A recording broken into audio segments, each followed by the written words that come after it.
Okay, all right, we got it. All right, good afternoon, everyone, and thank you all for joining us for today's a month of service presentation of wills and advanced legal planning and why do you need it? My name is Nia Murray. I am the programs coordinator with Neighborhood Recovery Community Development Corporation, and we are one of the partners in the A Month of Service collaboration. Also included, we have the City of Houston's Department of Neighborhoods, and joining us, we have Ms. Cecile Carlson. Also, on behalf of our presenting partner with Lone Star Legal Aid, we have Ms. Jessie Campbell, who's going to be presenting the information for you this afternoon about wills and advanced legal planning. But also included in the partnership, we also have the Harris Central Appraisal District, Harris County Tax Assessor Collector's Office, Texas Legal Services Center, the Earl Carl Institute, and Houston Volunteer Lawyers. And collectively, we all make up a month of service. And so basically what a month of service is the collaboration of all of our organizations. We come together on a monthly basis and offer a variety of different workshops, resources, and information to the community relative to asset protection, asset building, the maintaining of generational wealth, and community empowerment. So we know that there are a lot of underserved communities out there that don't have access to a lot of information, don't know where to go for available resources that are for free or at a very low cost to them, and just don't know where to go when they need some type of assistance. So we decided to collaborate several years ago, and we came together and pooled a lot of our workshops and our programs so that we can collectively try to reach out and create a larger impact, reach more people by coming together. So we used to do these sessions in person, but of course, due to the pandemic, we did convert to the virtual platform. But we are trying to, however, get back out there and at least try to have hybrid presentations for you guys so that we can still reach out to the community that don't have access to computers and things of that nature, as well as still offer it online for those that are continuing to come back and join us virtually. So um, the information that we do provide for all of our presentations are not to be considered legal advice. We do this is for educational purposes only. We do want to encourage you to reach out to our legal service partners like Lone Star Legal Aid if you do find yourselves in need of any civil legal assistance. We do encourage you to apply for their services and do not automatically discount yourself and assume that you won't qualify because they do provide the services on an income basis. However, again, there are other resources that are available to you all as well. So do know that we are recording the session as well as broadcasting live on our social media platform on social on YouTube as well as on Facebook. So we do encourage you to ask questions that you may have by either typing them into the chat or into the comment section, and we'll make sure that your questions get addressed at the end. You do have the opportunity to also unmute yourself and ask the question directly of Ms. Campbell. But do know again, as a reminder, we are recording and on live, so we do want to try to protect your privacy as much as we possibly can. So we ask that your questions to be as general as you can possibly get them, so that you don't divulge any personal detailed information. In addition to that, there are specific questions in regards to a particular circumstance that she just will not legally be able to answer for you guys. But she's going to go over all of that. There's a lot of information that's going to be covered here today. By no means do we expect you to be the legal experts by the time you leave, but at least you'll be a little bit more familiar with the process, be a little bit more comfortable with what kind of needs to be done prior to the passing of someone, and you know that your circumstance and your situation is not the same as everybody else's, and that there is a lot of misinformation that's out there that's not relative to the state of Texas, and I call it the street committee. Stop listening to the street committee out there and everybody kind of telling you their own version of their legal process or their legal understanding when they are not the experts. So which is why we do this presentation every month. We want to make sure that you get the most up-to-date information relative to Texas laws. So do keep that in mind as well. Um, Again, a lot of information that's going to be covered. Feel free to go back and watch the recording of this as often as you like. Feel free to come back as often as you like to watch the live presentation or to ask whatever questions that it is that you have. So we do again want to thank you all for joining us this afternoon. We're going to go ahead with the introductions and get started with the presentation. So Ms. Cecile, would you like to introduce yourself? Sure thing. Thank you, Nia, and thank you, everybody. Good afternoon. Thank you for all for being here, and thank you to our presenter partners. Thank you to Ms. Campbell for bringing this information. Like Nia said, this is valuable information that is coming straight from the experts. So make sure that you pass it along. If you know anybody that might need to hear this or might want to participate in our next meeting, share the link, let them know that we're here. We're here to share information with the community. I do want to let y'all know that on April 22nd, we will be having our Coffee and Conversation Resource Fair, and Lone Star Legal Aid will be there. So will the rest of us. So if you guys want to stop by, get some resources in person, and meet us all, we will be at the A-Leaf Multi-Service Center, or the A-Leaf Community Center. That is at 11903 Beller Boulevard on April 22nd from 10 to 12. It's open to the public. And again, we'll be there to meet y'all in person and maybe get you signed up for services. So without further ado, I'll pass it on to Miss Campbell. Okay. Jesse? Oh, excuse me. Good afternoon, everyone. Thank you so much for coming. Thank you for that introduction. My name is Jessie Campbell. I am a supervising attorney with Lone Star Legal Aid, and I'm excited to have this conversation with you today on legal advance planning and why you need it. And so a little bit more about who we are for Lone Star Legal Aid. We are a legal aid provider. We provide free legal services on civil legal matters to financially eligible households. And so we serve 72 counties in the eastern and Gulf Coast region of the state of Texas, in 4 counties in southwest Arkansas, all through 14 offices, including our headquarter office here in Houston, which is where I am. The financial eligibility for our clients is based on the size of the household, income, and assets. And so I can't give you like a dollar amount on what would make you eligible for services. But the estimates are as high as 30% of the state can qualify for services depending on different factors. And so I always tell people, don't assume that you may not qualify for services. There is always a possibility that you do. And again, we are civil legal services, which is consumer, employment, family, healthcare, housing, estate planning, probate. Those are just a few of the examples of the types of things that we help with. And, so don't, so if you need us, you know how to get us. All right. So, as Ms. Nia already mentioned, today's presentation is for educational purposes only. Please do not substitute anything I am saying as legal advice for your specific situation.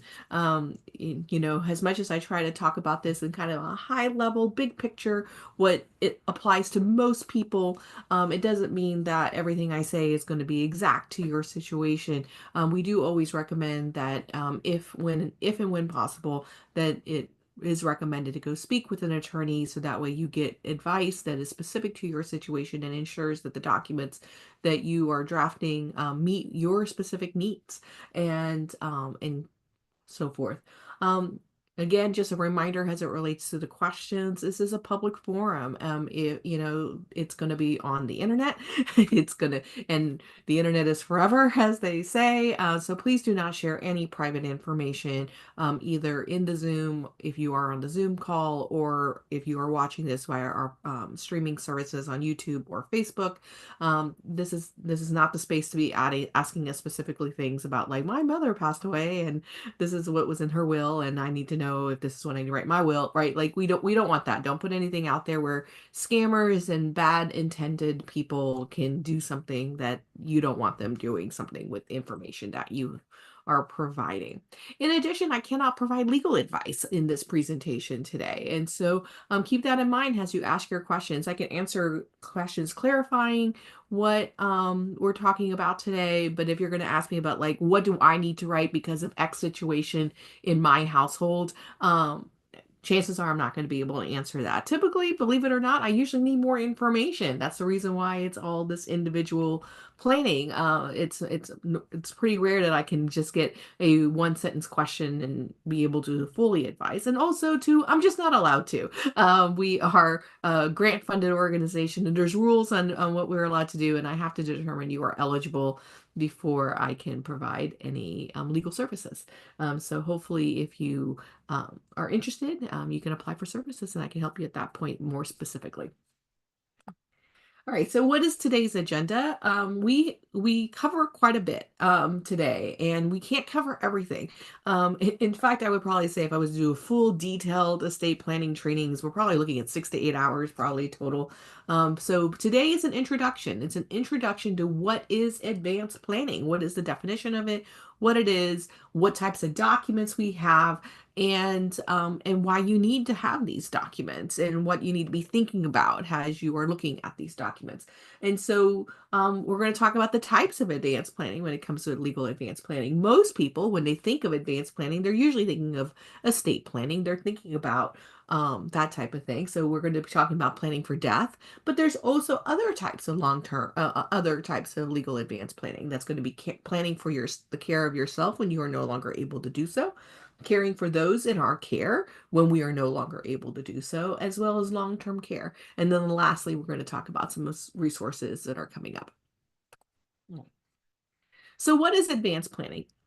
It sounds exactly what it is, right? Like, so you also may hear it referred to as estate planning. It be used interchangeably by some attorneys. So estate planning, advanced planning, the same thing. I think advanced planning is a more accurate description of what we are doing because we're not talking about just planning for our estate. We're planning for things when we are no longer able to kind of handle things for ourselves. Who's going to be handling it? And that's kind of in multiple situations. We're kind of anticipating a need before it arises. And so that's what we're doing. We're planning for a legal need before it gets here. And so, but in general, what we are preparing and planning for is our death, what happens when we pass, what happens when we are no longer able to care for ourselves. So planning for incapacity. And then we're also talking about caring for those in our care. That can also have been used. You may have heard this described as family readiness. Family readiness typically is a little bit more focused on like support, like having family support. But it is going to be talking about planning when we are no longer able to plan for ourselves in capacity, but also when we're not available, when we need someone's help, right? We need the village to kind of help us do what we need to do with those in our care. And so when we're talking about caring for those in our care, we're talking about minor children, those under the age of 18, adults living with disability under a guardianship, a formal guardianship. There's a court proceeding in place, as well as adults living with disabilities under informal care. We don't have a guardianship in place. There may be some discussions on how we can handle that when there's not a legal proceeding already in place there. We're also going to be talking about what long-term care is. Long-term care, we are living longer. And so there's some things we have to think about when we are looking into our elderly years and planning for potential legal things, legal issues that may arise as we age. And then kind of putting all of that into a legally binding written document. That's it. That's it in a nutshell. And the hope is that, you know, by the end of this, you're going to recognize what documents that you're going to need, and then to kind of move forward for it. Okay. So the other thing to make a distinction is that we are going to be talking about before. We are talking about before versus after. Advanced planning is that we are planning before the need arises, before whatever the situation is happens. And so, and then what happens after the situation arises can be very much dependent on what the document says. And if there is one, is there a document? And two, what does it say? And so what we do in the before impacts what happens in the after. The after is, again, very dependent on, does the document exist and what does it say? Sometimes there may be court proceedings required. Sometimes they're not. But the potential court proceedings that will arise in the after part is probate. When a person passes away, it's the probate process. Guardianship, when a person becomes permanently incapacitated, we don't believe that they will regain the capacity to care for themselves. And then some, when it comes to the care for our minor children, a potential suit there is a suit affecting the parent-child relationship as it relates to custody is the language that we're used to referring to it as. So that's kind of the distinction between that. Today we are talking only about the before, the planning. I will not be talking about the after part, the probate, the title clearing, what happens when we don't have documents and we need to do some things along that line. So we're not going to be talking about that today. At the very end, I'm going to let you know when that session is going to be. And so that way you can go and watch that video or that presentation, which will be in a week, that is going to talk more about the after part, what happens after a person passes away and what the work is that needs to be done in that. The other thing that we're not going to be talking about today is drafting the documents. So today we are focused very much on identifying the need, what the documents are, explaining what all of that is. But my part two, my second, this is a series, and the second part in this series of estate planning will be next month, and where I'm going to talk about specifically how you can utilize court approved pro se. That all that means is when you're drafting the documents yourself, you're representing yourself as pro se, how to draft your own documents if you decide you want to go down that route. And in that session, I talk a little bit more about the requirements in the document and things along that line. So kind of, you might want to schedule time to come visit me in May. So that's going to be kind of what the outline of today will be. All right, so first up, as it relates to our estate planning documents, is that it's an individual plan. All of it depends on what's going on, your family members and the dynamics. We wish we can say that all families are the same, but they are not, right? There are families that have different needs. You could have family members who are living with disabilities that we need to be thinking about. We may have family members that we're estranged from, that we are no longer in contact with, and we had falling outs, and we don't want them to be part of our advanced planning or part of our care. And so we need to be thinking about that. Where they live, like kind of where are they located? Are they available to do the work that needs to be done if they need to be able to step in? So a lot of it is going to be kind of very focused on like what's going on there. We're going to need looking at the type of property that is owned. That's going to impact what the needs are when it comes to the will. Who's in our care? Are they minor children? Are they adults living with under guardianship, under our guardianship, as I already mentioned, right? So like, and then health conditions, not only ours as it relates to our own health and what that means as it relates to our planning, but those that will be impacted by something that may happen to us when we are no longer available. What is their health condition? What are we thinking about, right? And so, and we got to be thinking about who's inheriting it and how is it going to impact them if there is going to be an impact. Can they care for that property? Should it, and so just kind of keep that in mind. And it's really important that we all kind of keep that in mind, that it is an individual plan, because you may be a two-parent, two-children household, and your neighbor may be a two-parent, two-children household, and they have hired an attorney to draft a will for them.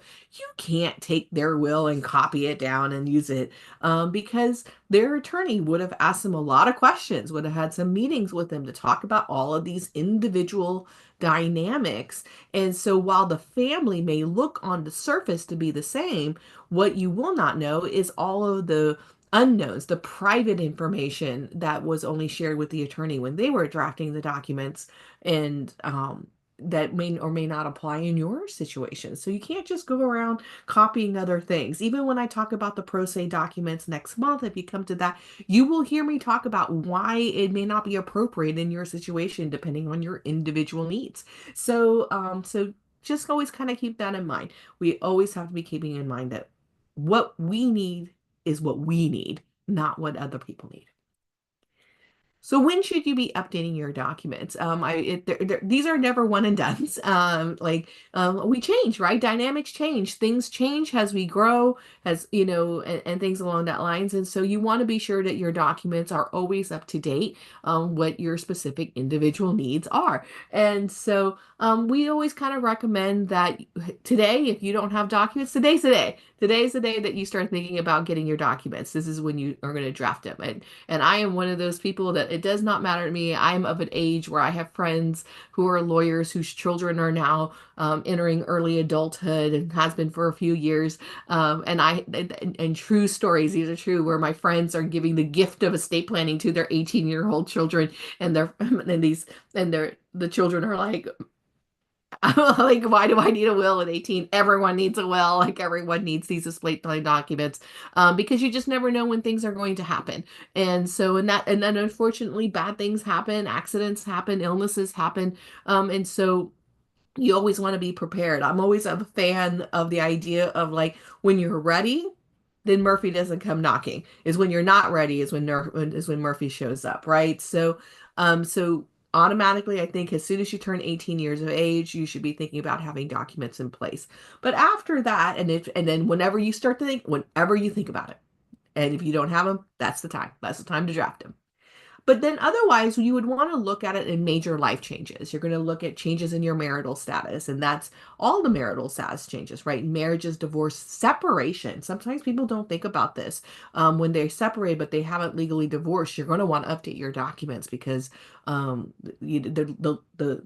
laws actually do quite a bit to bolster the marital relationship and the role that the spouse has, right? That it's pretty high in the priority. And so if you're separated and not legally divorced yet, you want to update your documents at that point in time. So separations, divorces, and widowhood are going to be the times of marital status that you're going to want to take a look at it.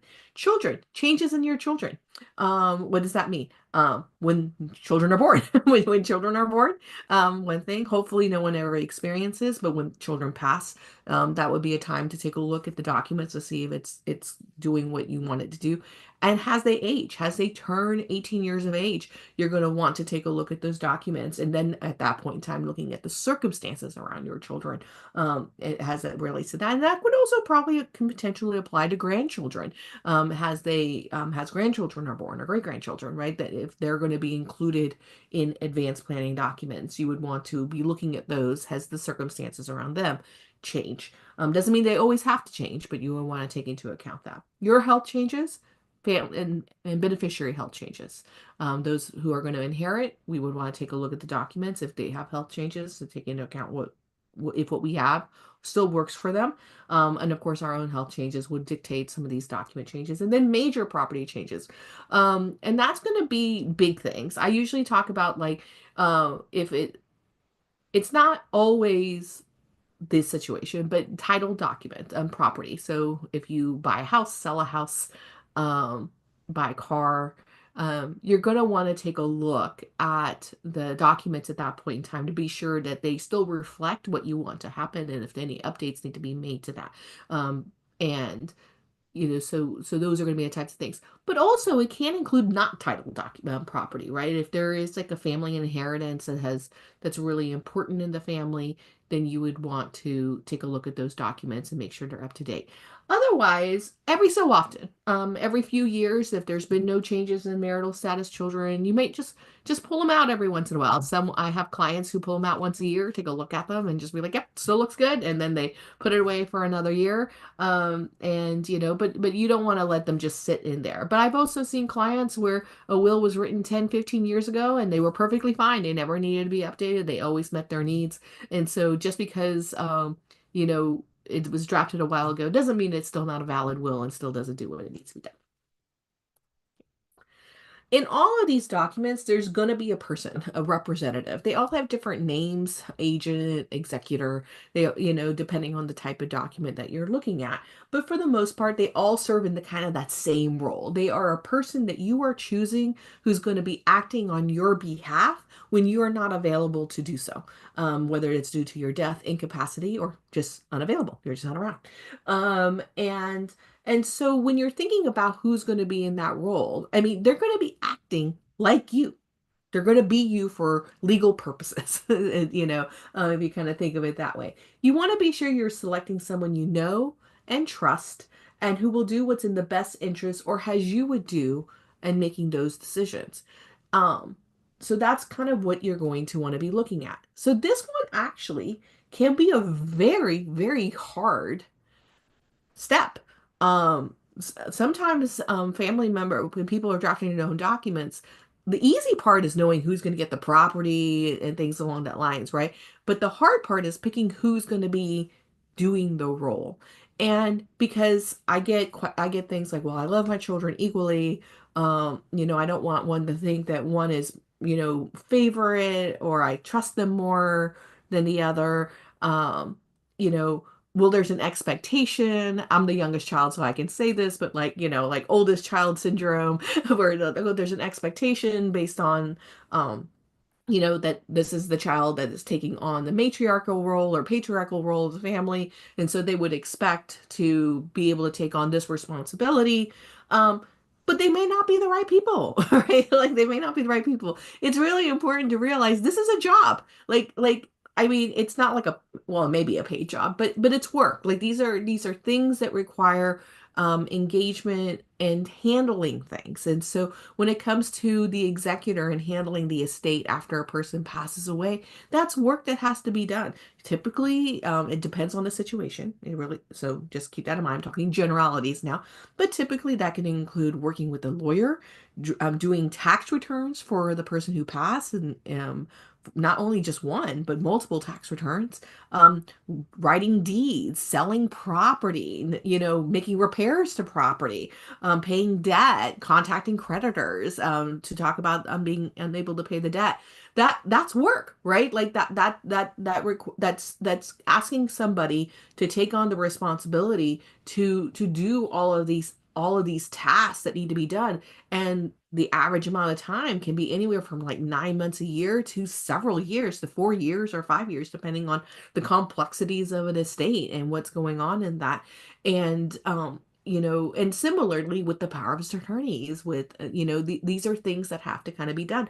And so you want somebody who can handle that. Because remember, when we're talking about someone's passing, it's someone we love, right? Like we've just lost someone we love. We're going to be grieving. People are going to be grieving. And the person who may be the logical choice or the emotional choice may not be the best choice, right? And so it's like, well, yes, I understand that you're the eldest. I understand you're the spouse and you're anticipating that you're going to take on this role, but I also know you and I love you and I know the relationship that we have. You're not going to be in the space to do this. I want you to do what you need to do to live in this new normal.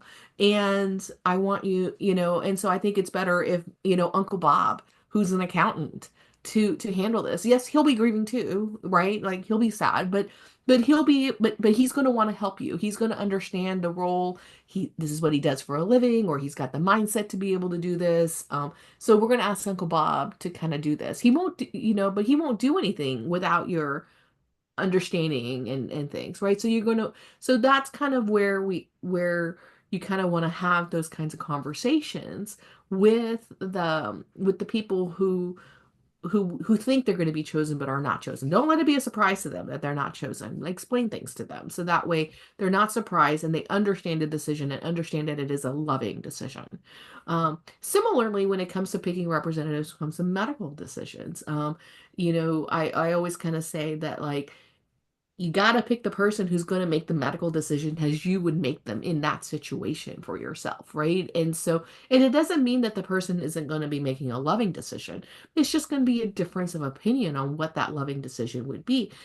Some examples would be you're incapacitated, you're no longer able to make decisions for yourself, and an experimental treatment is available for whatever, right? An experimental treatment is available. One person might be like, no, we should go try this experimental treatment. It may really work and things along that lines, right? And that's loving. That's a loving decision. They want to do what's best for the person with these experimental treatments. But another person might be like, no, I'm looking at these side effects, the potential issues and things on that lines. It's like, that's not what mom would want. Mom would want to be able to pass peacefully. And so, and there's a cost associated with that. Insurance isn't going to cover that. And she wants us to protect the assets. And I know this, right? That's also a loving decision, right? It's loving because it's honoring what they believe to be what the wishes are. And so you're going to want to pick the person who's going to make whatever decision you would make, whether it's to go towards experimental treatment or to allow to pass peacefully. It's going, so that is, so again, there's no right or wrong here. Like there's no statement there, right? It's what you would choose to do. And in all of that, you're going to have conversations with the person that you pick, explaining that, empower them, explain what you would do. There's no way to plan for every scenario that exists when it comes to planning. So you're going to talk as much as you can about some circumstances, some situations. Give them enough so that way they know what to do if a similar situation or comparable situation comes up, and so they can make those decisions. And again, you want to explain it to the people who are not chosen, just so that they understand why the decisions were made, because you're not around to answer the questions for them. And we want to be able to answer those questions before they come up. And then in all of that, you're also going to want to pick an alternate. So just in case the first person is unable to serve for any reason, then you have another person who can step into that role to be able to do the work that needs to be done. Okay. So now let's talk about planning for death. I did not say this, but if anyone has any questions in the Zoom chat, please feel free to put them into the chat box. I'll answer them as I go. If you prefer to ask verbally, we can wait till the end. And anyone watching on the live stream, you can put them in the chat in the comment box. Someone will monitor that and will ask the questions at the end if they are not able to type it into the chat box while we're watching. So just be aware there will be time for questions, but if you're into Zoom, feel free to ask them in the chat box as we go. All right. So understanding property and the transfer of ownership after death. There's a lot of misconceptions around property and passing. And so I get a lot of like, I don't need a will. I don't need to do whatever, because they think that they have some misconceptions about property. And so so this is my effort to dispel these myths that may exist. So the first one I usually kind of get is I don't own anything. Normally what I hear when people are telling me something like that is they're kind of saying, I don't think I own anything of value. First, that's untrue. Everyone owns personal property. You have your clothing, your furniture, your jewelry. Everyone owns personal property. I also want to say that don't underestimate the value of sentimental property. People put a lot of emotion into items that belong to people they love because they identify that person with that piece of property. Grandpa's favorite sweater or mom's favorite coffee mug that she always used. There is actually, and while it may not have a high dollar value in the sense of like on a retail secondhand market, to that individual who loves you, who looks at that and thinks of it as it's invaluable, it's priceless, right? So it's so don't assume that just because it may not have a dollar associated with it, it doesn't mean that there isn't value to it. But everyone owns personal property, and we still have to figure out what to do with that. If you're renting, someone has to be able to access that apartment and do what they need to do with the furniture, with the clothing, what happens to it, right? Someone needs to be empowered with that responsibility. And so that's kind of the first one. And which leads me into the second one. Someone must have the authority to do something with it, right? Like there's a lot of, well, sure, we know what the law says on who's going to take care of the property, right? Because this is, I think, that misconception. It's like, well, the law will take care of it, right? There's safety nets within the law, so to some degree. And but who's going to be responsible for that? So you have a house and it's going to get sold, right? We know the house is going to get sold, so I get that. It's like, oh, the kids are just going to sell the house. Okay, who's going to decide to hire a realtor? Not hire a realtor. who's going to decide if the house gets repaired and what repairs get done, what the budget is going to be for those repairs, for it, and then who's going to do the final accepting of the price, right? Like who's going to be responsible for that. So this idea is like, oh, well, they're just going to sell the house. Okay.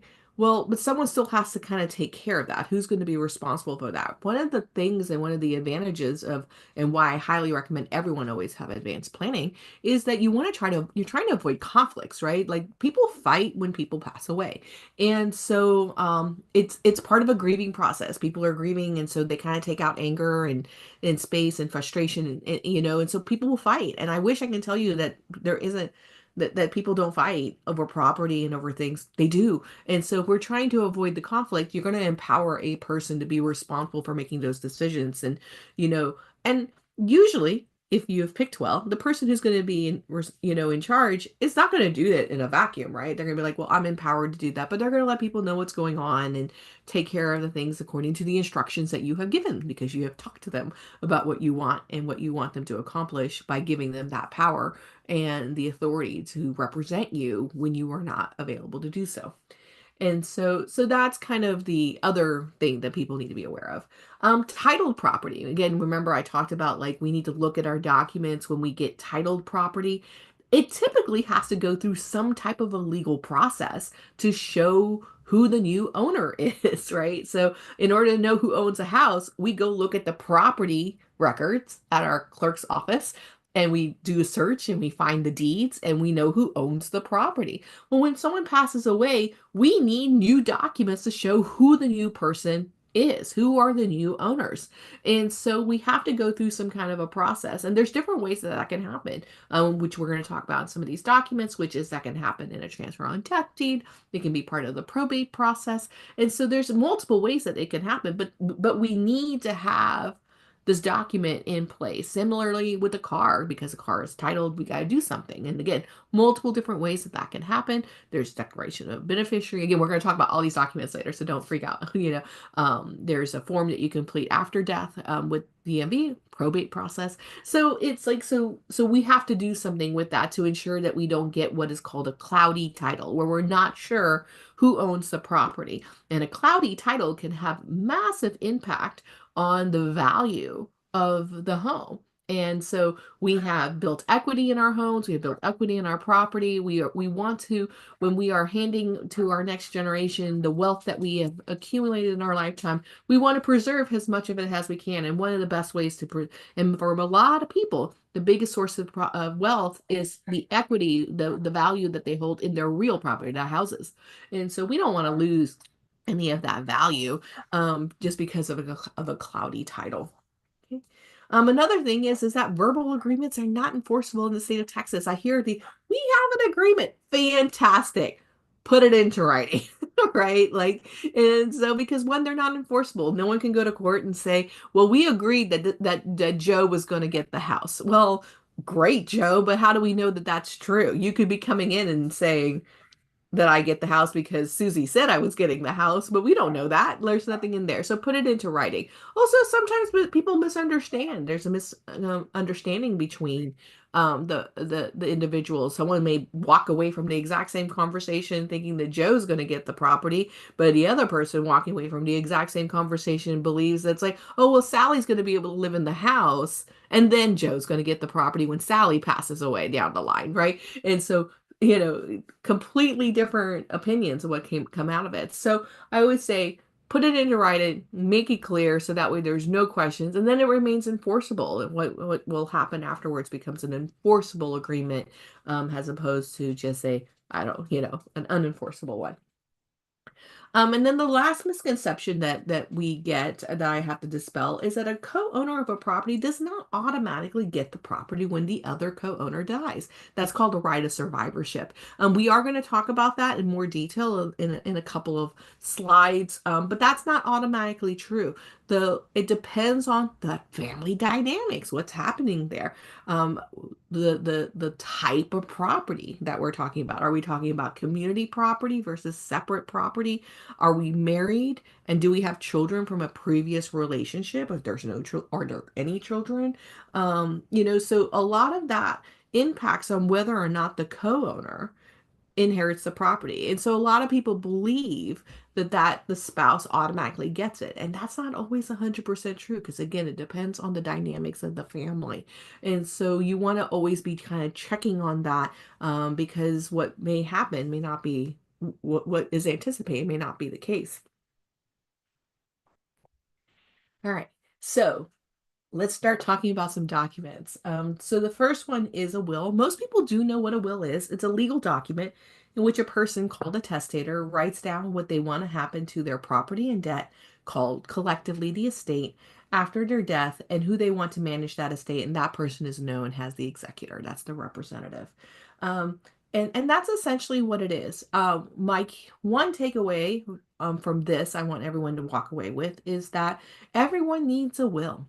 Like it doesn't matter about any other documents that we put into place afterwards, because I'm going to talk about some other things to avoid that can bypass and avoid the probate process. But everyone needs a will. And because it's better to have a will and not need it than to need a will and not have it. Because it dictates what happens in the court process. If you have a property well executed you have a well drafted, properly executed will, the probate process is actually pretty straightforward. It can be pretty easy in the state of Texas. And it's not short, like it does take time, but it can be relatively easy. And the but if you don't have a will, or it's not properly drafted, or it's not properly executed, that is where the probate process can get complicated, can get expensive. And I'm going to talk about that in my next slide in a minute to kind of really put a pin into the understanding of why everyone needs a will. But I want everyone to walk away with that because if you end up not having a will, again, that process can be really difficult. It can take years and it can be very expensive. And again, I'm here to save you money. You worked your money, you wanted to go, your assets, you wanted to go on to the next generation. And so having a good will does that. Now, a will only covers a probate asset. So remember, I talked about the after part is probate, is when a person passes away. It's the court process called probate. And so a will only covers that. And the easiest way to talk about that is to kind of talk about it in the negative. So is to kind of talk about what is a non-probate asset, what is not covered by the will typically. And so for most of us, that falls into four types of categories. So this is property that our folks in Austin, so this is Texas state law, our folks in Austin have kind of defined that the ownership is it's owned in such a way that the property automatically passes to another person without having to go through the probate process. It's just the nature of how this property is owned. And so again, four different categories. Retirement accounts is the first one. IRAs, 401ks, 403bs, whatever retirement account that you have. You're going to designate a beneficiary. You're going to contact the financial institution where those accounts are held. You're going to complete a form that names who the beneficiaries are going to be and what allocations that they are going to have. Life insurance proceeds. That is also a designated beneficiary. Whoever the policyholder is, you're going to contact them. You're going to complete your form identifying who the beneficiaries are and that.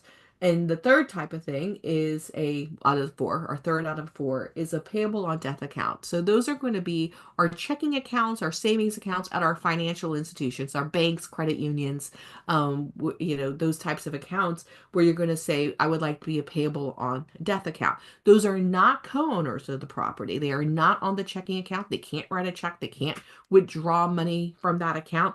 But what it is that they're named as the beneficiary of the account upon the passing of a person. And so on all three of these, what will happen when a person passes away, the retirement accounts, life insurance proceeds, and payable on death accounts, is those financial institutions will ask you to complete a form, whatever their documentation requirements are, and then probably submit a certified copy of a death certificate, and then they will disperse the funds according to their own processes and procedures. All of that without having to go through a probate court. Okay. And so now I'm going to talk a little bit about like why it's important to have a will. I'm going to use the example of a life insurance process. And so bear with me. We're going to talk about the probate process right now for a little bit. Okay. So, so you have your life insurance proceeds and you designate a beneficiary. Submit your death certificate, etc. Now, what happens if you don't name a beneficiary on your life insurance policy? they don't just decide. They don't get to just decide who gets the property. Almost in the majority of these cases, the same will be going for banks, and the financial institutions where retirement accounts are. They're going to require someone to declare who the owner of the property is going to be, and they're going to want it to be a court. It's very rare for an institution to not require a judgment, a court decision on who the heirs are going to be. And that's where the will is going to come into effect. And so you've gone to the life insurance policy and they said, so sorry, there's no beneficiary listed on the account. We're going to have to pay the benefits of this account to the estate. So let's assume that the life insurance policy is $20,000. And so now we're going to the court. And so now we have to go to the court. But good news is that we have a well-drafted, properly executed will that says that the residuary of our estate is going to be divided equally between Bob and Sally. And so we didn't know we needed to go to court. We didn't know we needed a probate proceedings, but now we're going to go to court. We have a will that says that, and the executor is going to go hire an attorney. The attorney is going to charge $1,000 to do the probate. I don't know if that's how much attorneys go for nowadays. So don't come back, Jesse. You said $1,000. It's an example. And they've gone to court. They've spent $1,000 on the attorney. Judge has determined that the will says that the $50,000 or the $20,000 is supposed to be split equally between Bob and Susie, or Sally. I think it's Sally, Bob and Sally. And so now we go from $20,000 to $19,000. Each of them are going to get the 8,500. I think I did the math right. 9,500. It's split equally between them. Okay, so that's what would happen. Now, what would happen if the beneficiary was listed? It was Bob and Sally. On the full 20,000, they would get the $10,000 each to divide it equally between them if the beneficiaries had them listed.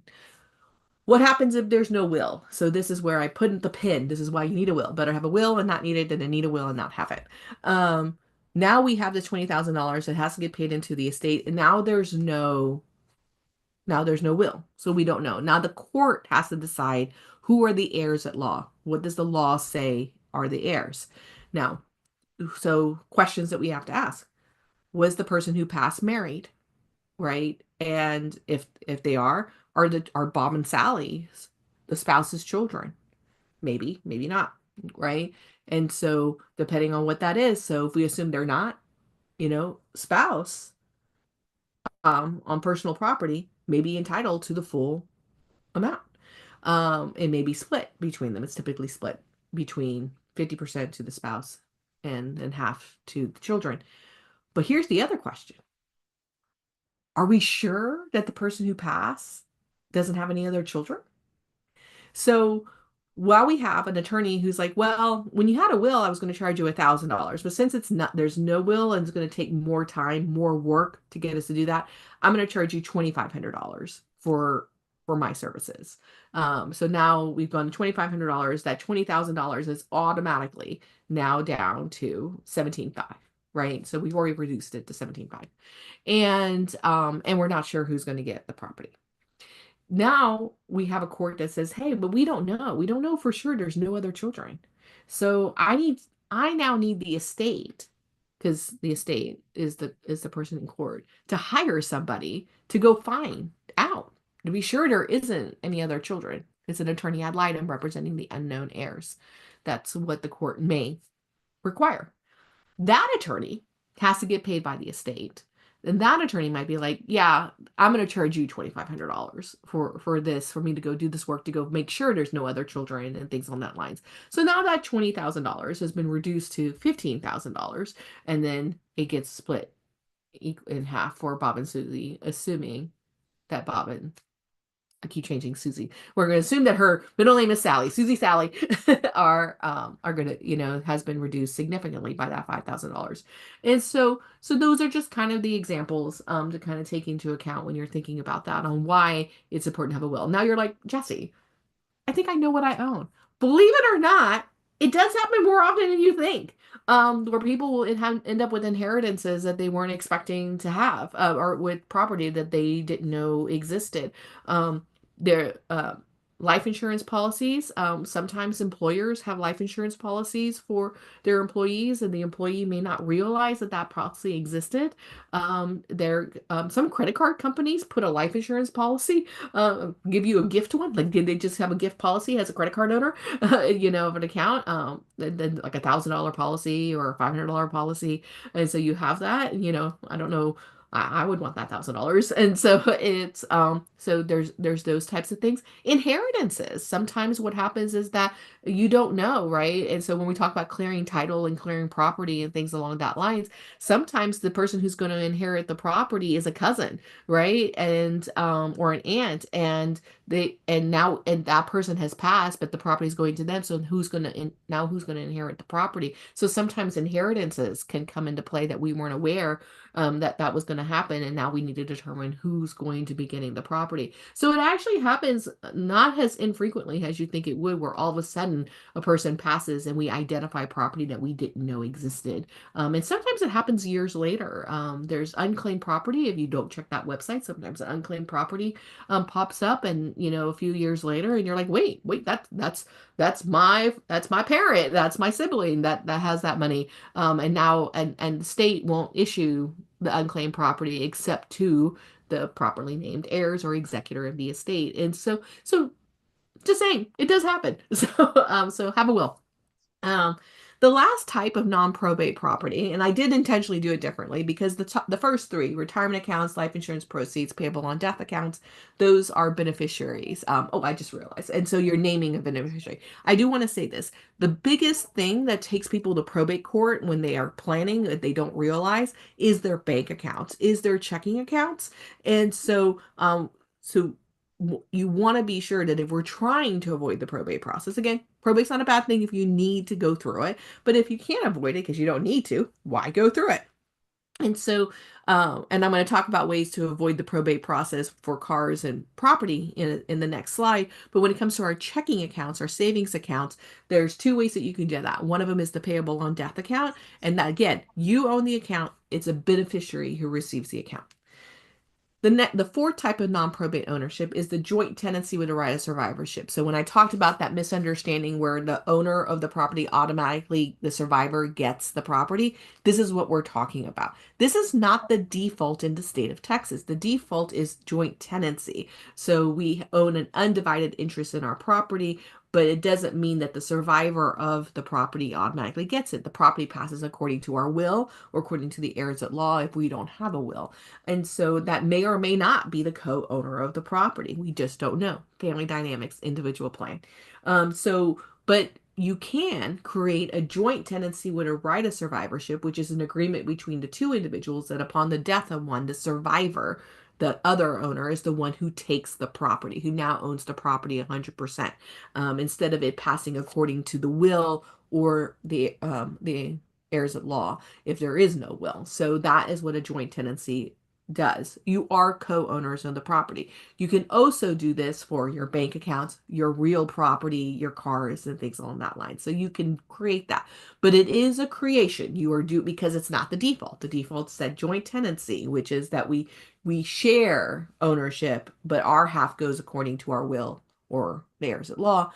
Now you're going to create, because that's a default. That's what normally happens. Now we're going to create a joint tenancy with a right of survivorship. Um, I always recommend that if you're going to do that for your real property and your cars, that you really talk to somebody about it before you do that. There can be some unintended consequences, not seeing around corners, and so you want to be sure that before you do that, you can't. It's very difficult to undo that, and once it's done, and so we do normally recommend that you talk to somebody because you can probably get the same result in a will or transfer on death deed, which we're going to talk about in a minute. And so, and that might be the better way to move forward to ensure some protections that you don't get when it's a joint tenancy with a right of survivorship, because you can't change the joint tenancy. But for your bank accounts and your savings accounts, checking and savings accounts, this is something that you can do as well at the bank, and you can, or financial institution, you could say, if you don't have the payable on death account, then you have a joint tenancy with the right of survivorship. Now they are co-owners, right? So you both own the property, you both have 100% access to the property, but it doesn't require a court to come in and make a decision on who gets the property. So just be sure that you kind of do that. It is the biggest thing that normally drives people to have to go to probate court. Is that they haven't planned for their financial accounts to be able to be accessible to the family members or to the heirs afterwards. And so that is something to keep in mind when you're planning. So I've referred to the transfer on death documents a couple of times, and here we are. So non-probate assets are property that they're the way that they're defined as property that doesn't pass through the probate court process unless there's no beneficiary listed, or there isn't a survivor. That's the only time that it would go into the probate court process. But houses, land, cars, RVs, etc., those are probate assets. They would typically be handled through the probate process. Whoever is going to be the heir based on the will or the heirs at law, if there is no will, that would typically go to the court. The court will make a determination on who owns that process. So they are still probate assets. However, the state legislature in Austin, they have passed laws that allow us to pre-plan, to be able to plan for a way to pass these property without having to go through the probate process.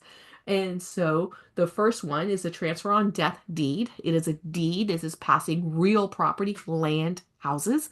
And just like when you buy a house, you get a warranty deed, or when you gift the house, you get a gift deed or a quitclaim deed, right? It's a deed. So you're gonna, oh,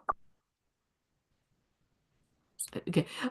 So you're going to get a deed and you're going to file it at the county clerk's office where the property is located. And this one does require it to be filed to be effective. Um, and then when the person passes away, the death is registered. There's some kind of registration of the death. And then the title has passed to, according to the terms of the transfer on death deed, avoiding the probate process. Same thing with vehicles. Now, vehicles include RVs, cars, as well as mobile homes. And that is going to be a beneficiary designation of a motor vehicle. And so those are a form that you would file. It gets filed with the tax assessor collector's office. Those are the offices that handle title registrations to vehicles. And so that form will get submitted there, and very similarly a registration of the death happens, and then you have the new title, and that shows who owns the car, RV, and or mobile home. Um, in Now when we talk about like whether or not you should do this, again, individual plans, you should kind of be considering things along that lines. There is a cost associated with both of these. For the real property, you're filing a record. It does depend on the cost in different counties. Different counties at different rates. In Harris County, we're looking typically between $25 to $35 to file a transfer on death deed. For the vehicle, for the beneficiary motor vehicle, it actually is around $125 to be able to do that. So there's a cost associated with it. And so that might, and that might impact your decision making on whether or not you want to do it now versus putting it into the will or later on. So just kind of keep that in mind. I usually recommend for the vehicles that one's a little bit iffy for me. I don't always recommend a beneficiary designation for a car. If it's not going to be your last car, right? So I just bought a car about a year ago. We love it. We're probably planning on driving it for 10 years, but I don't anticipate it being our last car. So we didn't do a beneficiary designation for that. And that's my decision. That's what I decided to do. Another person may feel differently about that. Some people have antique cars, and that they plan on passing on to somebody else, and so then yeah, you would probably want to do it for that. But I do recommend it for RVs and mobile homes. That's the two that I would recommend, because people own those properties long term, and they are basically residences, and people who have RVs, who are traveling around the country living in their RVs, living the dream, as they say. You're going to want to do that. Those, because that's effectively a residence. Same thing with a mobile home. And so that is so just kind of keep that in mind when you're trying to decide on whether or not you want to use it or not use it. That's usually what I recommend. Last vehicle, go ahead and do it if you want to do it. Definitely do it for the ones that are owned a long time. So what is the impact of this as it relates to you own your property? It's still your property. You can do whatever you want with it. You can sell it. You can mortgage it, you can gift it away. It's still yours. So you can do everything. And as you see the question, and yes, you can change your mind. You can change your mind on who gets the property.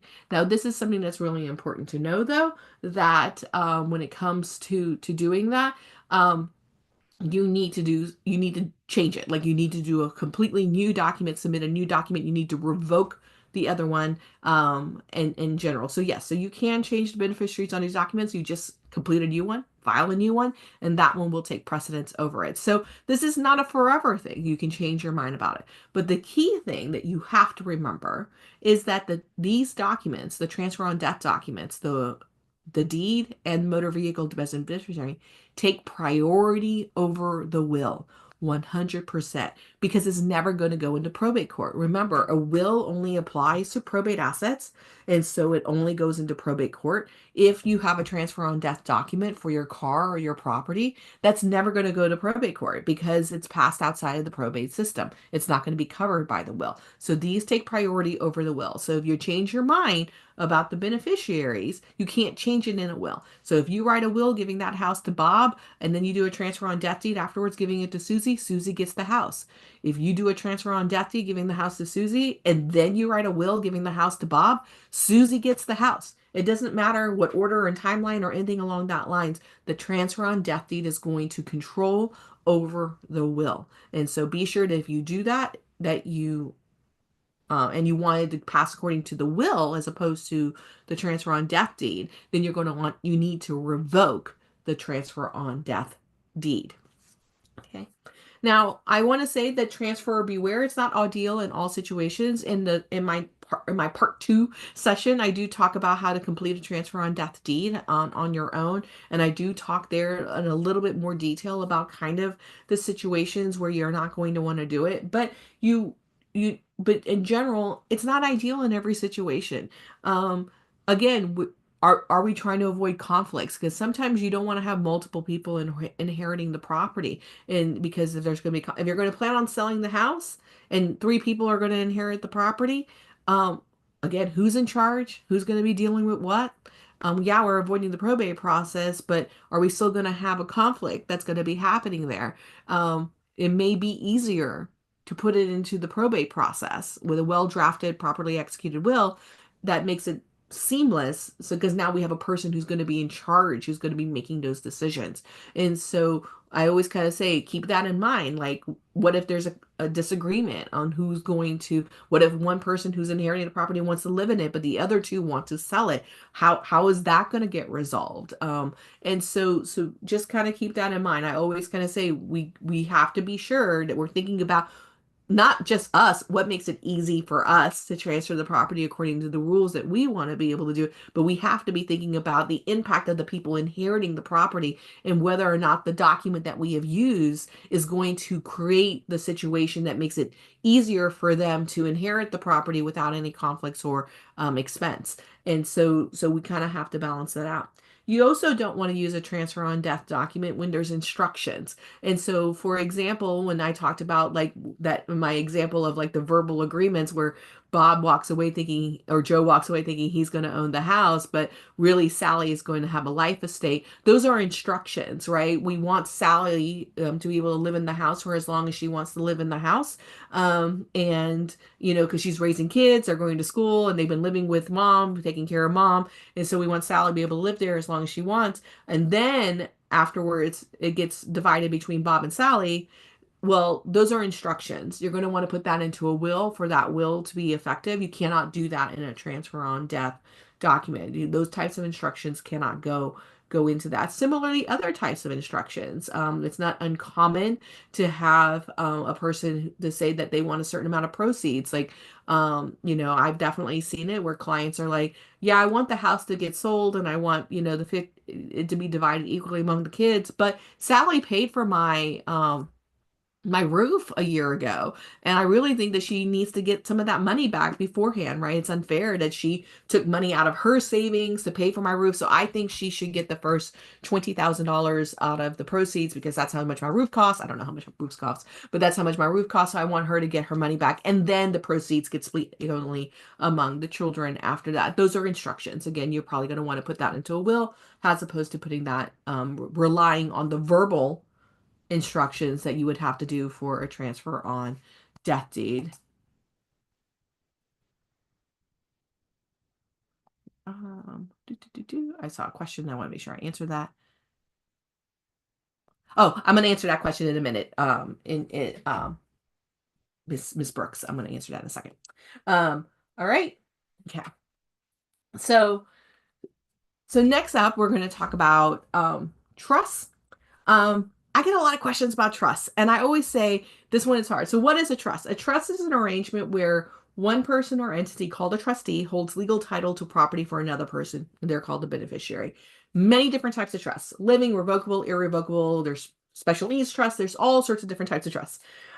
You should discuss this with an attorney.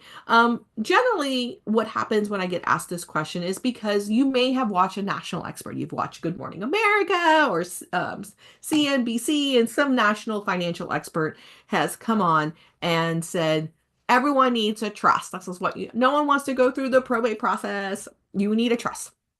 Now, here's the thing. Maybe. I don't think trusts are necessary for everybody. In the state of Texas, remember, we are talking about Texas and property owned in Texas and how it gets passed in Texas. Our probate process is actually pretty straightforward. If you have a well-drafted, properly executed will, it can be pretty seamless in general. So when people say, well, I'm trying to avoid the probate process because it's hard, it's difficult, and this is what the national expert has said. Well, in some states, it is. Some states, the probate process is lengthy and complicated and can take years. Very famously, Elvis Presley's estate is still open in Tennessee. There's a battle going on for some from other, and I think Prince's will is under a contest right now. So it's like, so yes, in other states, the probate process can be very complicated, can be very expensive, and takes a really long time to get through. But those are those state laws. Now, I can't speak on the other states. I practice here in Texas, but those are those other states. I know what happens here in Texas. And so to me, the question is, when we're talking about a trust, what is the goal? What are we trying to do? Because when we're talking about a trust, we're talking about versus a will, we're talking about, like, again, those individual needs. Why do we need a trust? And I don't think that avoiding probate is a good enough reason on its own. It may be a reason, it may be a factor in choosing to go via a trust versus a will. But I don't think it's the only factor, and it should not be the guiding factor. We should be looking at the individual needs and what is the goal that we are trying to affect? What are we trying to do with our trust? And that's why I think it's really important to talk about it with an attorney. The work associated is not any less, by the way. Right? When I talked about, remember, the probate process, the work that an executor has to do, drafting deeds, talking to attorney, paying creditors, paying the bills, doing all of that work still gets done for a trust. Like, that still has to happen.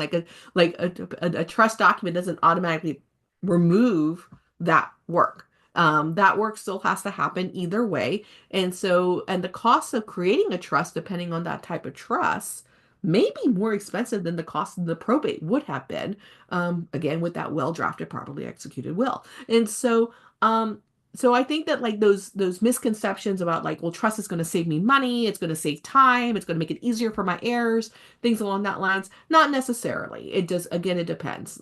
The work still has to be done. Who's doing it? Maybe it's you, maybe it's someone else, maybe it's the trustee. But it's so I recommend that you talk to an attorney about that. But there are needs for it. There are needs for trust, and I don't want to dispel that. So one of the things I talked about at the beginning, it's like, who's inheriting the property. I mentioned a person living with disabilities. If you are a person who is inheriting if the person inheriting the property is living with disabilities and due to their disabilities they are unable to work and they receive government benefits due to lack of income or being low income, an inheritance may impact those benefits. And so and they may lose those benefits because of the inheritance. Again, it depends on the nature of the inheritance, what's happening, very individualized, which is why I say talk to an attorney. But we want to protect those benefits, right? Because the inheritance is probably not enough to replace the cost of living expenses that they would lose by losing the benefits. And so we would want to look into what is known as a special needs trust. And so trust can be needed, but remember, but here the distinction that I'm making there. What is the goal? The goal is to protect the benefits of the person living with a disability, and to ensure that they are able to care for the property and retain the benefits they're receiving while also getting the benefit of the bit of the inheritance. So just kind of keep that in mind. Okay.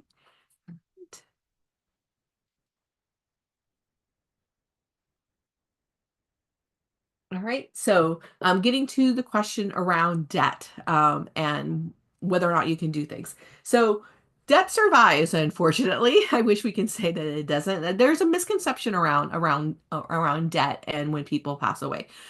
So let's talk about first. There's different types of debt. Debt, it has different categories. Two, basically, unsecured debt and secured debt. For our purposes today, it may get a little bit more complicated, but for our purposes, we're going to talk about unsecured debt and secured debt. Unsecured debt's the easy one. It's the easier one. We're talking about credit card debt, medical debt, that type of thing. Unsecured means that it was secured by the promise of the payment, that the person has good credit, and the income is the amount that they have, and the expectation that they're going to be able to pay the amount back. That's usually the credit card debt, right? Medical debt, that's different. That's, again, probably whatever the insurance company is and the expectation that you're going to take on the responsibility for the amounts that's not being paid. So those are unsecured debt. They cannot necessarily, well, I shouldn't say this.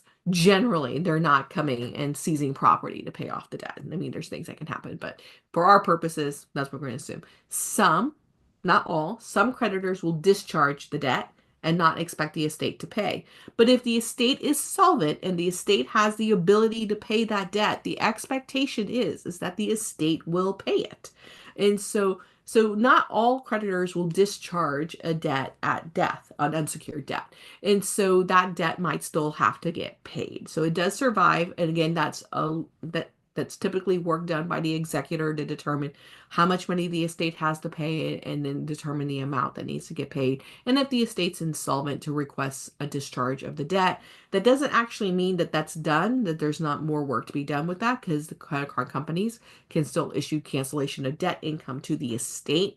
And then in which case now the executor is going to have to deal with IRS tax income, for cancellation of debt income to the estate. So it can get pretty complicated. Again, it's one of those things that the executor is going to have to work through. But again, some will just discharge debt and won't issue cancellation of debt income. So that's kind of a misconception that people have around unsecured debt, that it automatically goes away. It does not. Now, secured debt is houses and car loans. That's basically it. We're talking about mortgages and car loans as what we're talking about. The people who inherit that property subject to that debt. And so let's talk about what that means. So, right, we're talking about mortgages and reverse mortgages. So to answer the question that got asked, yes, you can use a transfer on death deed or a will for a property that has a mortgage on it. You can definitely do that. No worries. Either way, Todd or Will, you can pass your property on with the mortgage. Now, you may need to think about how are they going to pay that mortgage, because they are inheriting it subject to that. And so on a standard mortgage, your 15-year fixed or whatever, right? The financial company will typically work with the executor and the heirs to give them time to come up with financing or to pay off the debt, right? And so just kind of like they're going to be able to take time for that, but they have to do that. They're going to have to continue to pay the mortgage. So going a callback, remember, people need to have access to the bank accounts. If you want the executor to continue to pay the mortgage while they're processing the will and going through the probate process, or the heir is going to be living in the home, maybe you want them to be the beneficiary of your payable on death account for your checking account. So that way they automatically get the money to be able to, that's in the bank account to help them pay for the mortgage. Maybe you want them to be the beneficiary of the life estate, of the life insurance, and be like, hey, I know there's a mortgage on the property, so I'm going to make you the beneficiary of my life estate. And my expectation and why I'm doing this is so that way you take that $20,000 and pay off the $15,000 mortgage remaining on the house, right? So that might be some planning. That's planning, right? Different ways to solve a problem in anticipation of a potential problem coming down the line.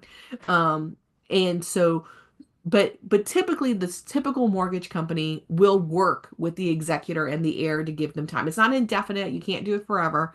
But as long as that mortgage is getting paid, they'll be like, okay, you need to refinance, or they'll coordinate for whoever the beneficiary is to take over the loan. Again, depends on the financial institution. I can't tell you for sure what they would do. But that's the mortgage.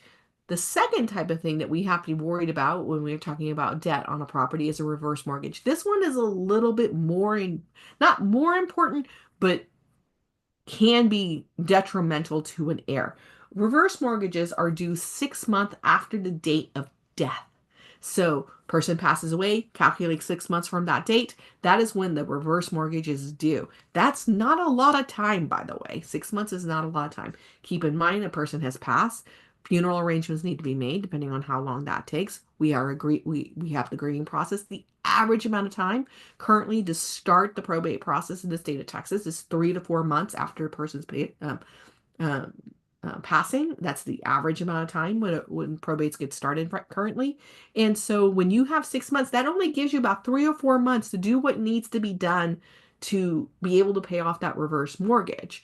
And so that's something to kind of keep in mind. You need to be sure that whoever's inheriting the property is aware that there's a reverse mortgage on the property and that they're going to have 6 months to pay for it. And that means they're either going to have to sell it if they're planning on selling the house, or securing new financing, or maybe the life insurance policy. Again, part of that planning. How are they going to pay for that? But the takeaway from that, it's like, or maybe we need to consider doing a transfer on death deed for that property to allow them more time to sell the property. They're going to be selling the property because now they're going to own it, or get new financing, as opposed to doing it in a will, right? Because remember, individual plan. We got to be thinking about our individual needs, what is happening with the property, who's inheriting it, and what needs to be done.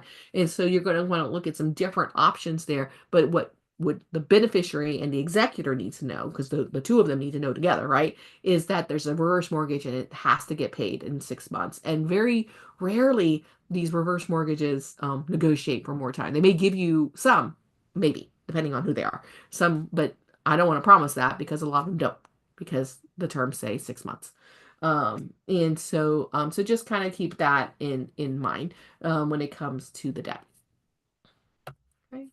The last thing when it comes to preparing for death is a disposition of remains. This is just a legal document that names an agent to make decisions with respects to disposition of remains. Funeral arrangements is basically who is going to be responsible for doing that. That can be include instructions on funeral instructions, prepaid arrangements, burial versus cremation instructions. It just helps resolve conflict before it arises. But it's a pretty standard document. All right. I do see this other question that was directed to me. I'll answer that at the very end. Okay. All right. So next up, we are now going to move to caring for ourselves in the event that we are unable to do so. And that's planning for incapacity. That's really the majority of it is planning for our own incapacity. We are still alive, but we've had a cognitive decline and we are no longer able to make decisions or care for ourselves. And so who are we going to put responsible for that care for us, and the documents that we need to have in place for that? So the first document that we're going to kind of talk about is the in-between document. This is called a supported decision-making agreement. It is a document signed by an adult that requests a supporter to help with decision-making.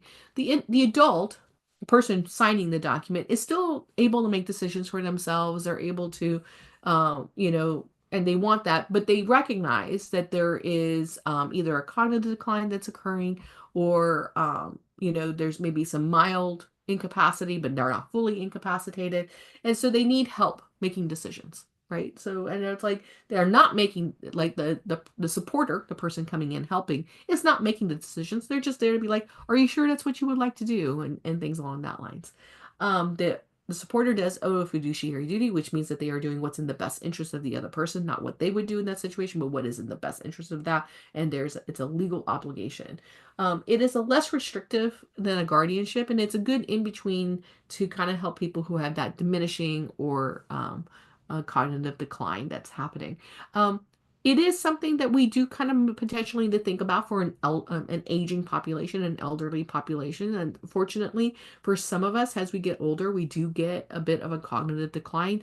The studies have just indicated that at some point in time, as a general rule, not everybody, but as a general rule, it becomes harder to identify scams. And by these scams are getting good, like, right, like I'm pretty good at identifying, and that and I miss one. Not that I got scammed, but it was like, you get those test things, like they send out those tests, and I was like, how did I miss it? It was one thing. There was one thing in the email that you were just like, oh man, but they're good. Like, these scams are good. They know how to say it, and they know how to kind of do it. And it becomes harder to identify those for some people, especially at the age.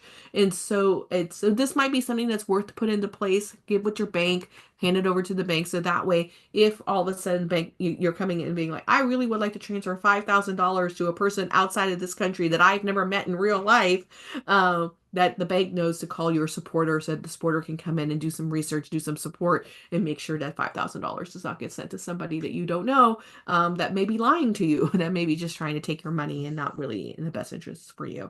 But it's just something to consider, to do. It's very useful for those of us as we age. It's also very useful for children who are living with disabilities, who as they age into adulthood, as they turn 18 years old, who have who maybe again that diminished capacity, are able to live on their own, able to do things for themselves, but they may need a little bit of support in some decisions. Okay. A statutory durable power of attorney is a person who makes legal and financial decisions when a person is unable to do so. Pretty much at this point in time, we now split into two different categories. We split into financial legal matters on one side, and we go into medical on the other. So when we're kind of planning for that. And so this is the financial and legal side. So this is things like making car payments, paying loans, making sure rent gets paid, paying child support if child support's owed, handling a business if there's a business. That's what we're talking about when we're talking about a statutory durable power of attorney. So what does all of this mean, right? Statutory means we don't have to think about it. The folks in Austin have already written it. They've written what the form looks like, what it's supposed to say. And when at the end of this presentation, you're going to get templates. You're going to get a template for a statutory durable power attorney. It's going to be exactly what's written in the laws, in our code books, and you don't have to think about it. The only thing you have to think about is what powers you're going to give to the agent that you name, the person that's going to serve in that role, and when do you want it to be effective. And so that's what you're going to be looking at. So that's what makes it a statutory. Durable means it survives the incapacity. So when you're no longer able to make decisions, you're no longer able to revoke the document due to incapacity, then it survives that. It will continue to be effective. So that's why it's an advanced planning document. The powers in there are pretty broad in general. You kind of have to look at each of those to decide for yourself on what powers you want to give. Some powers are broad. Some of them require specific permissions to allow that person to do that when you are not able to do that any further. Any questions around what that document is, what those properties are, I recommend you speak to an attorney, because again, we would want to know your individual situation to be able to kind of effectively advise on whether or not any of those powers should or should not be granted to your agent. Then you can choose when it's going to be effective. You can choose it to be effective immediately, which is the default. So as soon as you execute that document, and it's notarized, you give a copy to your person. That person go across the street and go to the bank with that document and do what they need to do with your banking account at that point in time. So it can be effective immediately, or it can be effective at the springing. It's springing, which means only at the time of incapacity. Incapacity is determined by an examination with a doctor. Doctor does an examination, determines you're no longer able to make decisions on your own, and then that is when it's going to be effective. And so one of the things about this that's useful is that while we are planning for incapacity, it actually can be very useful as a support document. So again, that supported decision-making document that I just talked about right before this, the person who's the supporter doesn't get to make decisions. They're just there to help, right? But when it comes to a statutory durable power of attorney, maybe you have people who are already helping you, who are doing things for you, and you by making it effective immediately, they can now actually do things, right? So with the supported decision making document, you need some help. You go to the bank and you're like, no, I need some help. So now you call in the supporter. Supporter gives you instructions and gives you information and things like that. And then they're able to then you make the decision at the bank itself, right? With the effective immediately statutory power of attorney, that person can go do it on your behalf, right? You can say, hey, I really need you to go do this thing at the bank, and you could go do that. So a lot of people, as they age, I'll tell you, for right now, in my personal situation, I have an effective immediately power of attorney with my mom because she doesn't like talking to the bank on the phone. So she's fine going to the bank in person, but if they tell her that she needs to call and do it over the phone, I get to be the lucky one to do that for her because she just doesn't like talking on the phone. And so, but I have a power of attorney that lets me do that. And I do some other things too that just makes her life a little bit easier. So just kind of think about that. Again, individual need, do what's right for you and your family. But there's no right or wrong here. Is basically what I'm saying. There's pros and cons to doing it both ways. Now, again, we've kind of split into the medical side of things. A medical power of attorney is when a person is no longer able to make medical decisions for themselves. It is effective only at a time of incapacity determined by a doctor. Obviously, as long as you have capacity and you're able to articulate your wishes, you are always going to be in charge of your own medical care and your own medical decision making. So this is very effective to have. And so this is where I take a few minutes to talk about what I think are the 4 minimum things that you need to be protected in estate planning. We're going to talk about more documents. We talk about a lot of other documents in preparing for planning for death, but there are 4 things that everyone needs to be minimally protected. Everyone needs a will, no matter what, right? I hope I put that into you. Everyone needs a will. Do something with your bank accounts. Make sure they're either a payable on death account or a joint tenancy with a right of survivorship or some other type of co-ownership that allows a person who needs to be able to get access to those funds in the event that they need to get access to them, they have it, right? So you're going to want to do something with your bank accounts.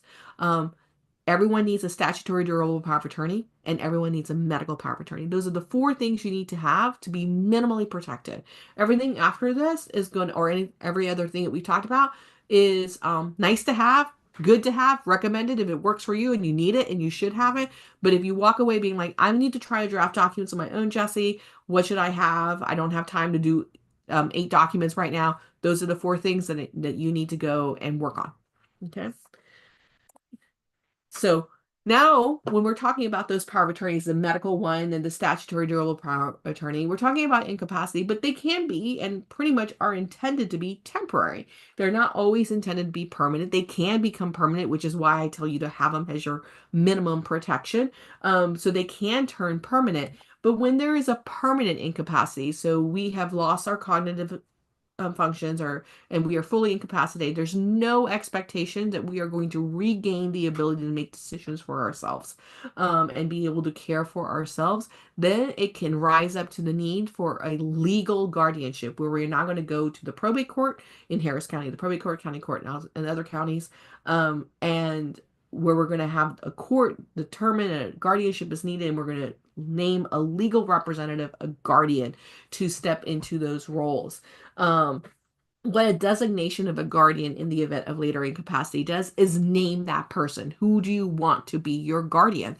And so, and that's effectively what it is. There's 2 types of guardianships. Remember, we kind of have 2 paths. The first one is a guardianship of the person. That's the person who's going to decide the care and health of the ward, medical decisions for the ward. And then there's a guardian of the estate, those financial and legal matters. So that person can be able to do that.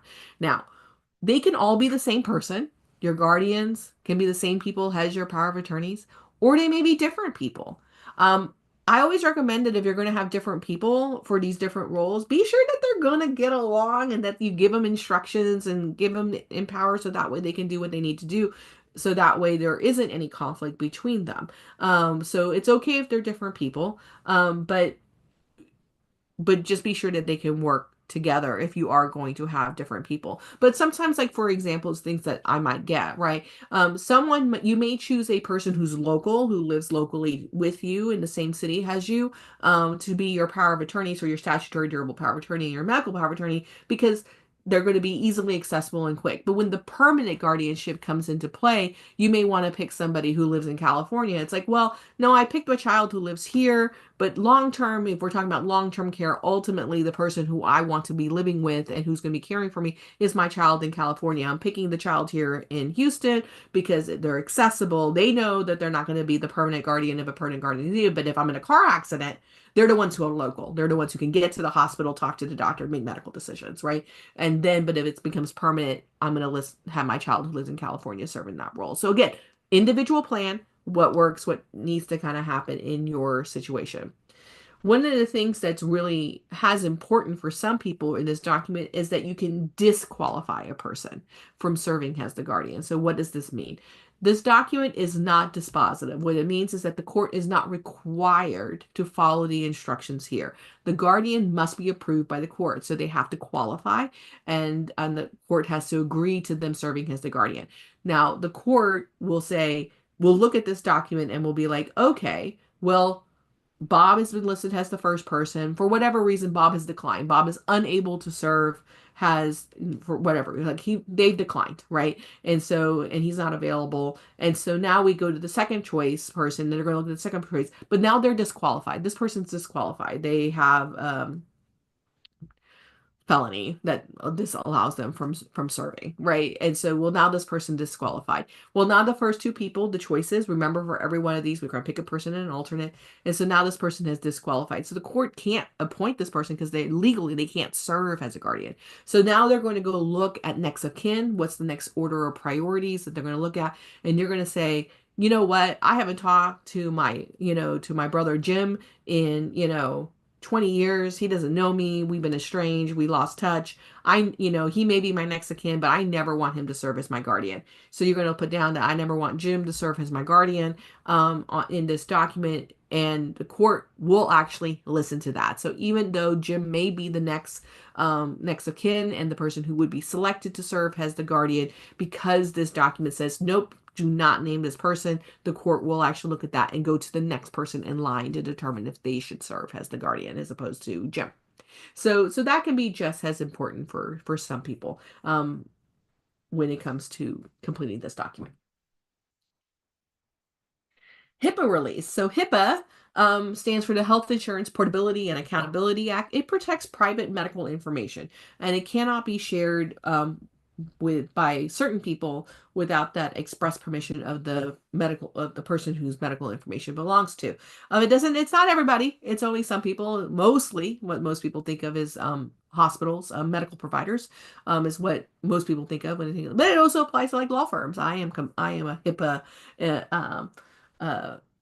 person that I am required to protect medical information provided to me in the course of representation of clients. I cannot share that information without an express written release from my client to share it with other people.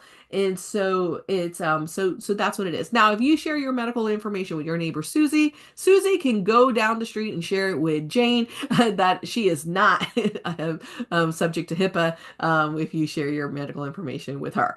So it is only certain people. But what a HIPAA release gives that permission to those of us who are governed by it to share that information. And at minimum, your HIPAA release should include your medical power of attorney and your designated guardian of the person. So that way they can get access, but you can include more people to receive that information for it. Just keep in mind, you do need to have this general release, and it is a document that I do prepare for everybody. The HIPAA releases that you sign with your individual doctors only apply to that individual doctor. So if you go to your GP, complete that form, they can only provide the information. You can't take a copy, provide to your GP, and then that person takes that document to a cardiologist, and then the cardiologist is like, no, I'm sorry, HIPAA release was never completed here. That's not sufficient. It doesn't apply to me. So this is a general across the board. So that way any doctor or anyone who holds this medical information is allowed to share the medical information. Advanced directive to physicians. This is commonly known as a living will. And this is end of life decision making. And there's some, differences of opinion on whether or not this document needs to be completed. Um, I think that it's a individual conversation to have. But where this applies is in two situations. We're talking about terminal conditions and irreversible conditions.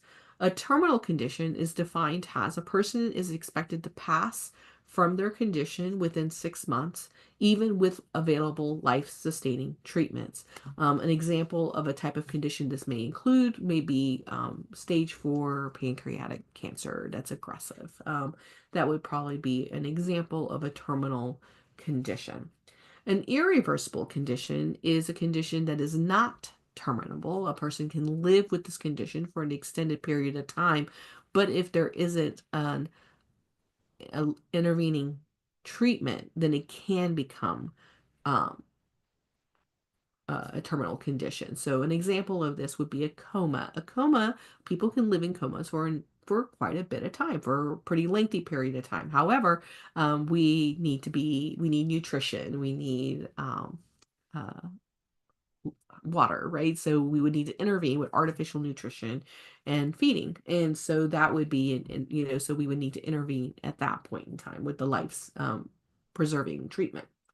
And so in each of these situations, there are kind of two options that are available. One is to stop treatment, allow me to pass peacefully, and keep me comfortable. Don't use life-sustaining treatments. And then the other option is to use all available life-sustaining treatment. I would like to go ahead and continue to make the fight, please. And there's no right or wrong here, by the way, right? It's what your belief structures are, um, your what you would want in those situations. I'm not here to tell anybody what they should or should not do in these things.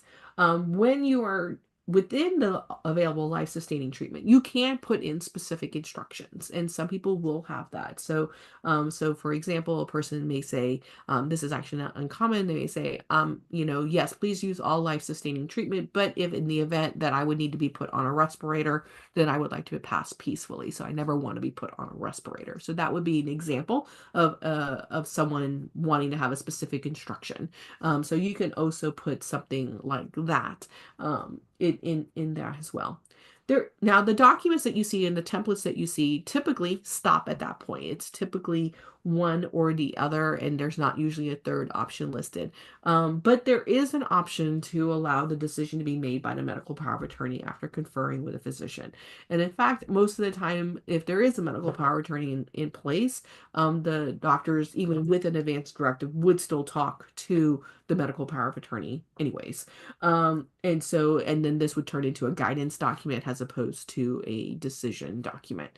But but kind of keep that in mind, because some people will say, I really want the conversation to have a medical power of attorney because maybe I want a second opinion that there's nothing that can be done. Just know that in the event of that, life-sustaining treatment will be used, and then the person may be choosing to make end-of-life decision making, is what would be being asked of the medical power of attorney at that point in time. Um, this is a very heavy document. This can be quite heavy, right? And we're talking about someone who loves you making a decision that they probably do not want to make. And for some people it's not. Some people, they know, and they have these conversations. They may be hard conversations, but it's understanding and things like that. But has the counselor in me, in the counseling side of the legal profession, I do recommend that if it is heavy and this is a hard conversation, talk to doctors about it. If there is a medical condition that we're thinking about, what does this mean? Has it may impact that? If you are a person of faith, maybe your faith leaders, counseling, go to talk to a licensed counselor, a therapist, bring in conversations with the person who would be making the decision, so that way they know what you would want. And again, depending on your own dynamics and needs, offering forgiveness, permission, whatever language that needs to be done to make this easier in the event that this is something that has to happen. Let's hope not, but it is a reality that some of us have to plan for. Um, Now, this does not replace hospice plan. Again, as long as we still have the ability to make our own decisions, we are able to do that. If we enter into hospice, the hospice plan will govern, and the advance directive will no longer have any effect.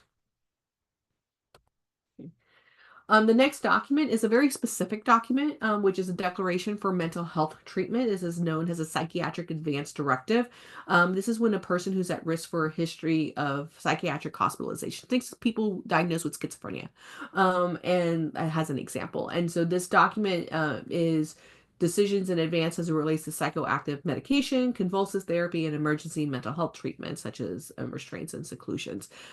This is not something that everybody needs. Again, it's only for people who have that risk of psychiatric hospitalizations. But if you are a person or know somebody who does have this, has a risk for them, this is a really important document and highly recommended that they consider putting it into effect before they get hospitalized. Unlike the other documents where you kind of update them as a need goes, these documents expire.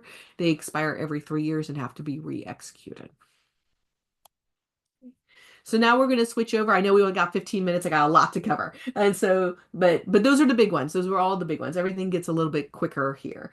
So caring for those in our care, incapacity, unavailability. So two different kind of things. We are no longer able to care for them because we cannot care for ourselves, right? We're no longer available, or we have passed, and those in our care, we have passed. And so now we're not around to be able to do that. But it also includes people when you're just not available. And using myself as an example, when I was growing up, my dad worked overseas quite a bit. He was an oil man, or worked in the oil industry. And so where there was oil, he worked in that country. And so, so he was just out of the country, and maybe he needed some of these documents to be put into play. I mean, we didn't, but it's like, but that would be an example of like where a parent may not be available. So they've put some documents into place to be able to care for the child who is when the parent is unavailable. And so that's kind of what we're talking about here when we're talking about caring for those in our care. So one is in your will. Typically, the surviving parent becomes the primary custodian of the children, but in the will, you can name a custodian in the event of passing, and the other parent is unavailable, or cannot serve as the custodian for whatever reason. So you can put that into the will. It also will be part of the designation of a guardian in the event of later incapacity. You would naming a successor guardian. So if you are the guardian of a person, you can draft this doc. So you've done one for yourself, and then you will draft one as the current guardian of someone for a potential successor guardian. Again, just like the one where it's a guardian for your success for yourself, it's a suggestion, a recommendation to the court. The court will take it into high consideration, assuming that the person can be appointed. They will get appointed. But otherwise, it will they have to go through that same similar process. So that's what makes this quick, is that we've already talked a lot about these other documents, and so those are kind of things that you can do. So the first one, right, planning for your passing, planning for your incapacity when they're in your care, and then the next one is kind of when there's unavailability. So this is an authorization agreement for voluntary adult caregiver. These are non-parents. Obviously, parents have their rights that they can make decisions. So we are looking at non-parents. This includes grandparents. So grandparents making, when we got that extra, or potentially a neighbor, who knows, right? I don't know your family dynamics, all about you. But it's someone who isn't a parent who can care and make decisions for a child without a court's permission, without having to go to the court. And there's lots of different types of permissions that this can include: medical treatment, insurance, enrolling them in school and daycare, and extracurricular activities, driver's license, giving permission to get a job, applying and receiving public benefits, and obtaining federal and state identification documents. So it's a lot. Like, this is huge. Like, it's more than just picking them up from school, right? So there's a lot of different powers and permissions that you can give to this person to be able to do that. Really important document for people who need it, and then to be able to plan for that. So in doing this type of a document, you would want to be sure that in addition to the document, as part of preparation, you would want to prepare a family binder that includes all the information that person needs, depending on the powers that you gave them, which may include information about medication, household, financial information, if they need access to financial information, contact information for family members, and things along that lines, right? So you would want to put all that together to your emergency family binder. Not emergency, but your family binder. If there's a court order in place as it relates to the custody of children, typically that does require court permission to do that. But you should consult an attorney to know exactly whether or not you can draft this document when there's a court order in place as it relates to the conservatorship or custody of a child. Okay.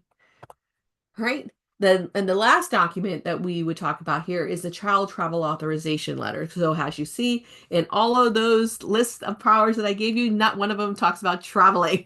That one requires a separate document, which is the child travel authorization letter, also known as parental consent to travel form. It's a separate document that gives permission for a minor to travel with a non-parent adult. It is very much needed by immigration authorities, airlines, and border officials when we're crossing international borders, so that obviously for the sole and intense person of protecting our children, right? So, but if when my dad was over in one of these other countries, and my mom wanted me to go visit him, and she couldn't be the one to take me, she would complete one of these forms, and I would travel with whoever the person is that I would be traveling with, right? So that would be an example of when you would use that document.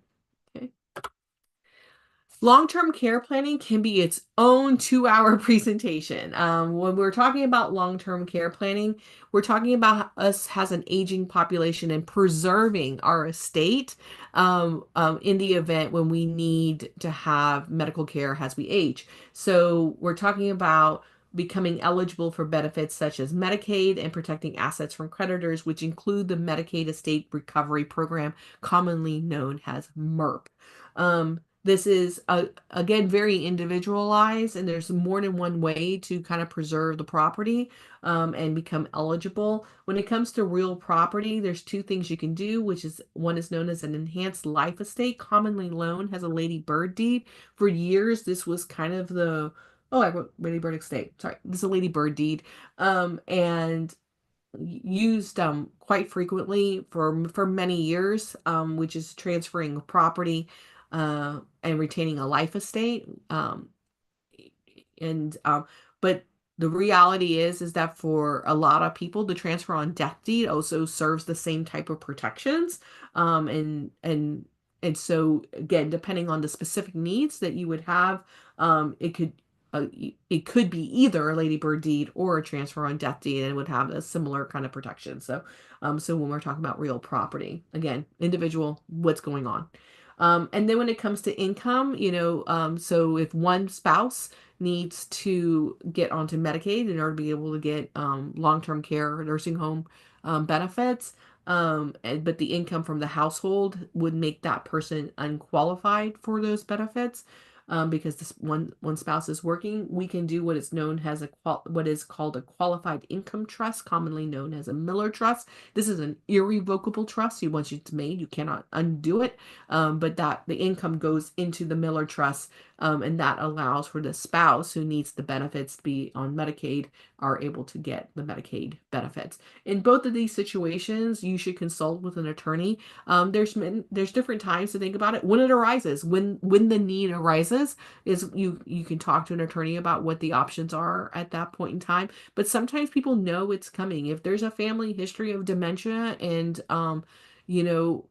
and you want to anticipate planning for that, and some people do have that history and they know it's coming, they can prepare for that. I mean, let's hope not. Medical science is wonderful and there's all sorts of innovations that can happen, but sometimes people are like, you know what, grandpa had it, dad had it, I'm assuming I'm gonna have it, right? And it's like, so it's but you should discuss these options with an attorney, but they can get pretty complicated.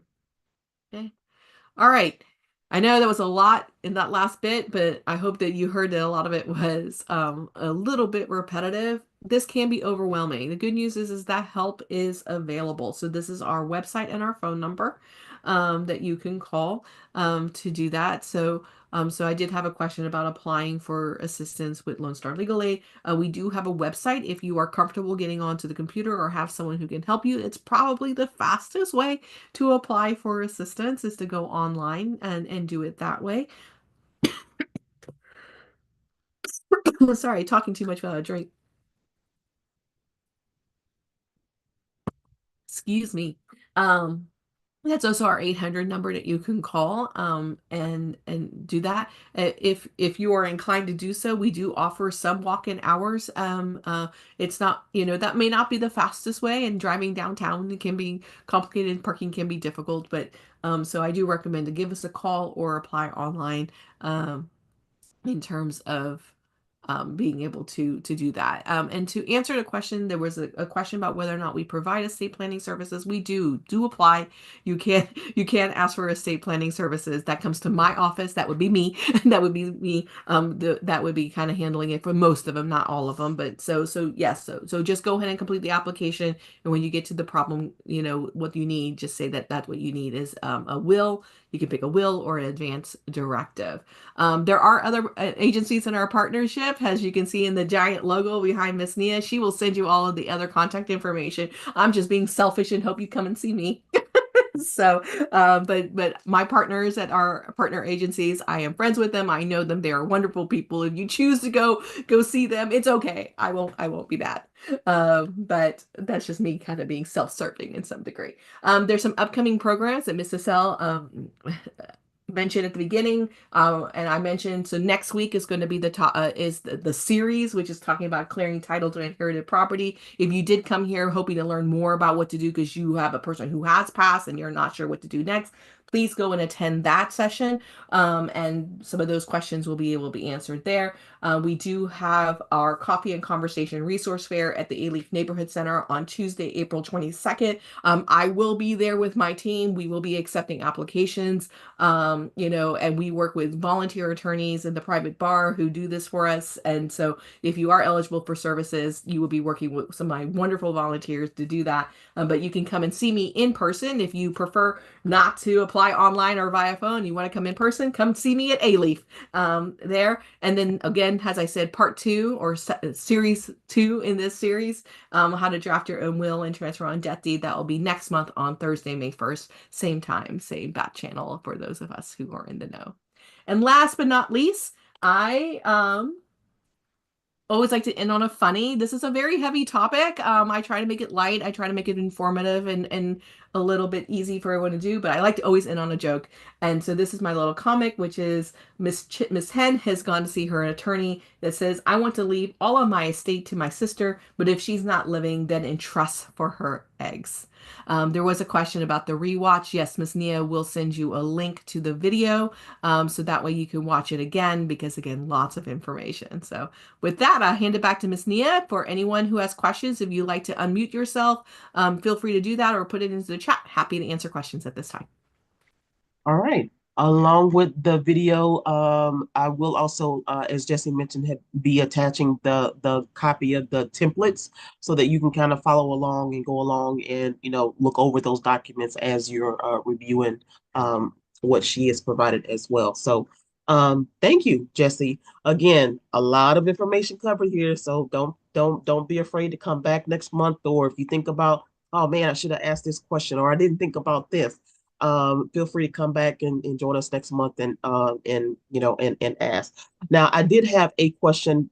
You did answer the questions as you were going along in the chat, so I don't have any there, and I don't have any that are online. But one question that did come up last month at the inherited property presentation: what does someone need to do beforehand? I don't know if you can answer this or know about a type of attorney that they need to contact if someone's got a small business, if they have an LLC or if they have a sole proprietorship or whatever, and then they pass, what do they need to do to protect that business assets or whatever to pass along to the family? Yeah, so business succession planning, it does depend. It depends on the business itself and like what's going on, right? And so I'm not like an expert in it, right? Like just being honest, but it would be like there are things that you can do, you can put into place, and so there are agreements, there are succession plan agreements that on who would inherit the property that's put into place prior to the person passing, and to ensure like partners can get it or who's gonna, so there's documents that can kind of put into it can be in the will, like if it is an individually owned business. It's, Hmm. and they have equipment and they wanted to go to their son who's been working with them, but they basically have not really created a business. It's kind of like, like a very informal business, which do exist. Probably don't recommend it always, but it's a lot of what would be called Schedule C employees, right? Like you're making money, but you don't necessarily have a formal business entity with its own tax number or things along that lines that can be passed in the will as well. So it is something that's specific, and I would recommend that if you do own a business, whatever kind of category it is, to talk to an attorney about that. But the more formal the business, the more structured it is, the more partners or LLCs or corporations, things like that. There's usually its own level, own type of succession planning that occurs there. Okay, so what type of an attorney do they need to contact about that? You can talk to an estate planning attorney or Estate your planning. Okay. attorney to help incorporate the business. Okay. All right. Got it. Let's see. Just kind of double checking and going back to make sure. Um, the schedule along with the link and the templates will also be included so that you'll have the entire schedule for the month of April. The other presentations that are going to be available to you guys as well will be included. And I believe that is it. Jesse, you actually finished early today. I know, only 2 minutes, but Again, we know that this was a lot of information for you guys, and we don't want you to be completely overwhelmed. Um, but just kind of be familiar with what needs to be done. I try to remind people that if nothing else, that COVID should have taught everybody something that these things need to be put in place, whether it's some kind of payable on death beneficiary, some type of a guardianship, some type of power of attorney, if something needs to be put in place because as folks were, in hospitals and can't make decisions and can't get bills paid and things like that, families were going without. They had no access to bank accounts and things of that nature. It's just something that you really just don't think about because you're going on your day to day and just either some families either just don't want to talk about it or they just really don't think about it because they're just kind of doing everyday life in. So yeah, so have the conversations with your family, so that they are aware also that nobody's kind of caught off guard at the end or not knowing where to go or to find certain documents and things like that. Communicate and let them know what's what and what's where. I had an instance and Miss Jessie was very helpful for me in my situation with my dad. Um, I couldn't even figure out where his bank was. I had his safety deposit box key and didn't have a clue as to where the location was for the safety deposit box. So I had to go shopping around town trying to find a safety deposit box. But then I had the bankers not wanting to talk to me because my name was not a signer on the account, even though I had his key. Who knew? So there was that whole other process. So there's a lot of things that need to be put in place to make sure that your families don't go into um, get into these kinds of situations and and not be prepared and not properly planned. So keep that in mind. But again, thank y'all very much for coming out and joining us this afternoon. If this is your first time here, we hope that you all got the information that you needed. If you need to come back again, join us. Please feel free to forward this information, pass it along to your neighbors, your coworkers, your other relatives who will also need this information and find it to be beneficial as well. So thank y'all very much for coming. Hopefully we'll see you next week for part two of the inherited property for clearing title and other probate concerns is next Thursday at 1 p.m. Let's see, what else do we have? Yeah, that's it. That's what we got for next week. So hope to see y'all there. Ms. Jessie, thank you very much this afternoon for coming out. You all have a wonderful remainder of your day. You take care of yourselves and stay safe, and we'll see y'all soon.